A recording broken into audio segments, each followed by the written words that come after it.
ఈ శ్రావణ మాసం అంటేనే పండుగల మాసం. ఈ శ్రావణ మాసం మొత్తం కూడా వివిధ పండుగల పర్వదినాలతో శోభిల్లుతూ ఉంటుంది. అందులో ఈ హేరంబ సంకష్ట చతుర్థి రోజున ఎవరైతే ఆ వినాయకుడిని భక్తితో పూజిస్తారో వారి కోరికలన్నీ తప్పక నెరవేరుతాయి. హేరంబ సంకష్ట చతుర్థి పూజా సమయం, పూజా విధానాన్ని తెలుసుకుందాం. ఈ శ్రావణ మాసంలో వచ్చే చతుర్థిని హేరంబ సంకష్ట చతుర్థి అని అంటారు. ఈ సంకష్ట చతుర్థి రోజున తల్లులు సంతాన ప్రాప్తి కోసం, తమ బిడ్డ దీర్ఘాయుష్షు కోసం ఈ వ్రతాన్ని భక్తితో ఆచరిస్తారు. ప్రతి నెల వచ్చే చతుర్థి తిథి రోజు వినాయకుడిని పూజిస్తారు. హిందూ మతంలో సంకష్ట చతుర్థికి ప్రత్యేక స్థానం కలిగి ఉంది. ఈ రోజున గణేశుడి ఆరాధనకు అంకితం చేస్తారు.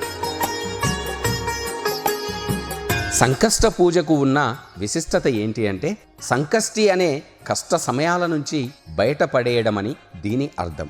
శ్రావణ మాసంలో వచ్చే సంకష్ట చతుర్థిని హేరాంబ సంకష్ట చతుర్థి అని పిలుచుకుంటారు. ఇది చాలా ప్రత్యేకమైనది కూడా.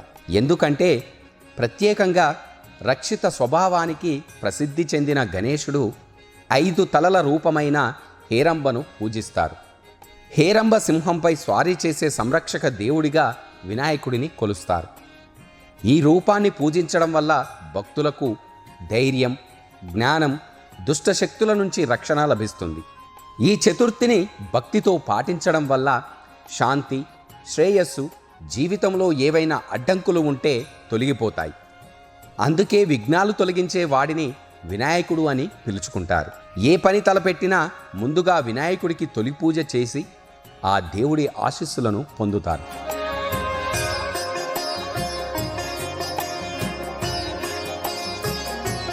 ఈ హేరంబ చతుర్థి రోజు స్త్రీలు సంతానం, దీర్ఘాయుషు కోసం ఈ ఉపవాసాన్ని పాటించాలి. హేరంబ చతుర్థి రోజున గణేశుడిని, చంద్రుడిని పూజించాలి. హేరంబ సంకష్ట చతుర్థి రోజున ఈ విధంగా ఆ గణేశుడిని పూజించాలి. ఉదయాన్నే నిద్రలేచి స్నానం ఆచరించాలి.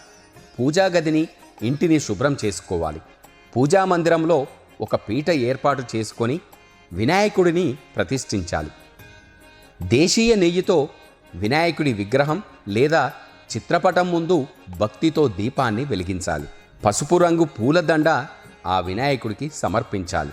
లడ్డూలు నైవేద్యంగా పెట్టాలి. విగ్రహం దగ్గర కొన్ని అక్షింతలు, నీటితో నింపిన కలశాన్ని ఏర్పాటు చేసుకోవాలి.